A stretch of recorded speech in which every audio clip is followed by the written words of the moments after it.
สบายดีสวัสดีพ่อแม่พี่น้อง FC ผู้เสียงโศกเสียงดวงหมดสุขูสุขคนมื้อนี้แอดมินก็เอาเลขเด็ดมาฝากซึ่งเลขเด็ดนี่ก็เป็นเลขเด็ดจากลูกสาวของแอดมินเองเนาะซึ่งลูกสาวของแอดมินนี่ก็เคยบอกถูกมาหลายเทื่อหลายงวดแล้วเนาะและเฮาอาจสิวิเคราะห์เป็นเลขไทยหรือว่าเลขลาวก็ได้ลูกสาวของแอดมินบอกว่าเลขจะออกกระต่ายเนาะพี่น้องซึ่งลูกสาวของแอดมินก็เป็นเด็กน้อยๆกำลังเรียนเว้า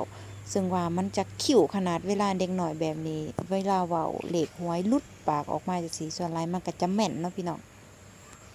อันแม่นนี่ภาษาไทยว่าแม่นเนาะแต่ว่าภาษาลาวเอิ้นว่าขิวเนาะฉะนั้นแล้วในเลขกระต่ายนี่มันก็จะเป็น08 48ล่ะกับ88ซึ่งมันมากงกับสำนักอาจารย์เสือน้อยนี่มันกงหลายเนาะมักอลีอีหลอนี่เด่น0นี่เนาะ0แล้วก็8แล้วก็0เนาะงวดนี้2ตัวเด่นเพิ่นว่าเนาะห้องตัวลงมา1ตัวนี่มี4มี8มี0ซึ่งมันอาจสิเป็น0848หรือว่า88เนาะพี่น้องหรือว่ามันสิเป็นแบบนี้เนาะ 44หรือว่า74นำมานั่นเองเนาะแต่ว่าอย่างใดก็ตามเนาะจากสำนักอาจารย์เสือน้อยนั่นก็จะมี480เนาะเลขรองลงมาแล้วก็4780เลขเด่นก็คือมีเลข0แล้วก็เลข8เนาะพี่น้องเนาะเด่นนี่งวดนี้เด่น2ตัวหรือว่าสิมา3ตัวถ่าย782820 202728เนาะก็ตามกันไปเบิ่งเนาะพี่น้องงวดนี้มันสิเข้าอยู่บ่เดี๋ยวมาเบิ่งสำนักต่อไปต้องมาเบิ่งอันเลขหลวงตาจันเนาะพี่น้องเนาะนี่ก็เด่นเลข8อีกแล้วพี่น้องล้านเปอร์เซ็นต์ว่าซั่น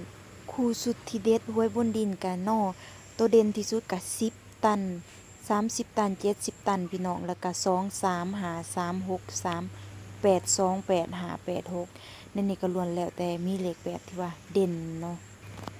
เดี๋ยวเฮาลองมาเบิ่งสูตรหวยเลขประทัดไอ้ไข่เบิ่งเนาะตอนนี้ก็มีเด่นเลข4กับเลข8ซึ่งมันก้งกันกับเลขที่ลูกสาวแอดมินบอกเลยนะพี่น้องมันจะมีเลข4กับเลข8มี1 5แล้วก็7นำเนาะในงวด